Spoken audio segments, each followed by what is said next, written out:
За манай шар тасны гол онцлог нь малчны хотноос савлагдсан гардгаар онцлогтой. Сарлагын шар тас бол бусад шар тасыг бодох юм бол амин дэм тослого нь их өндөр байдаг. Ундны цагтаа халуун ундандаа хөвүүлж уух юм бол хөлсөөр дамжуулан хүний хорыг гадагшлуулдаг. Тийм онцлогтой шар тас байгаамаа.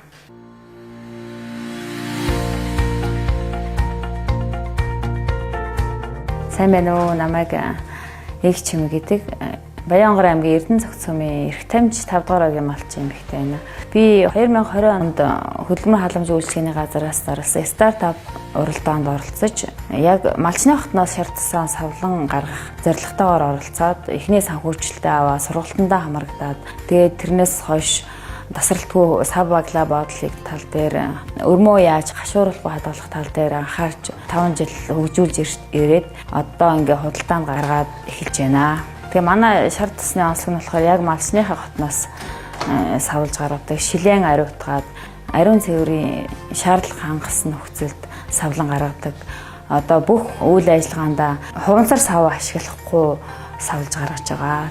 Бэлчээрийн малын сүүний өтгөн чанар нь өндөр байдаг. Энэ бэлчээрийн малын сүүний огшин бол шар тас байд юм а. Хүний биед маш олон амин дэм эрдэс байдас өгч чаддаг.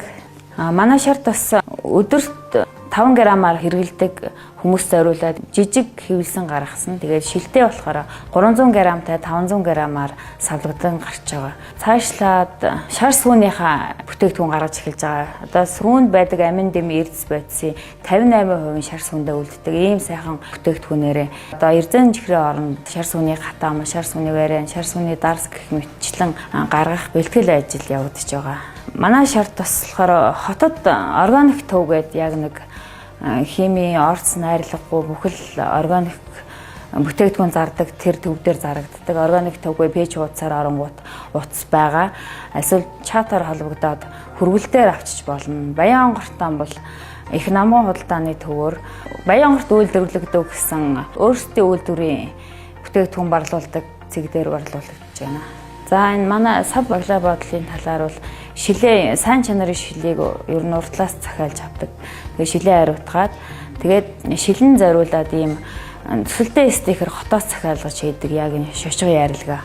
Манайх хоршоо болоод 1 жил болж байгаа. 10 айл хоршин нэгдээд яг энэ өрмөө шар тасаа нийлж савлж байгаа. Цаашлаад одоо ойр орчныхоо малчин айлуудынхаа нөгөө хуванцар савнд хадгалахгүй яг нэг шаардлага хангасан таснуудаа нийлүүлж борлуулалтанд гаргахаар төлөвлөөд энэ жилээс ингээд эдээ цагаа гарахаас өмнө төлөвлөгөө гаргацсан байж байна. Эдээ цагаа гарсан улиралд бол өдөрт 10 литр шар тас гарах боломжтой. Тэгээд өвлийн цагт намар нөөцлсөн шар тасаа савлан гаргана. Тэгээд шар тасаа одоо эхнээс нь өрмөө пактлаад хураачих юм бол нөгөө гашуу амт хаяггүйгээр яг нэг одоо хайлмиг гэж байгаа юм шиг гурал хийж шар тасаа гаргана гэхгүйгээр ер нь ингээд цэврээр нь гаргаж савлан эхэлж байгаа манайх. Тийм технологи өвөр Монгол руу сургалтаар яваа тийм технологи судалж ирээд одоо хөдөө тоног төхөөрөмж ажил хөнгөлөх жижиг дүү хөдөө тохирсон тоног төхөөрөмжийн судалгаа хийж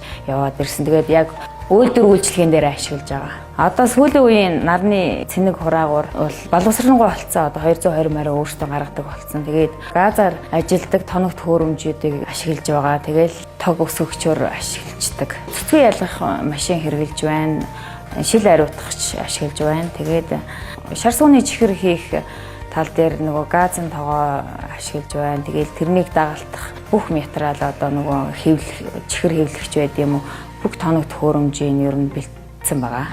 Манай шар тасны онцлог нь бол малчны хотноос савлагдан гардаг 100% шар тас. Ер нь сарлагын шар тас бусад шар тасыг бодох юм бол тослог амин дэм нь өндөр байдаг.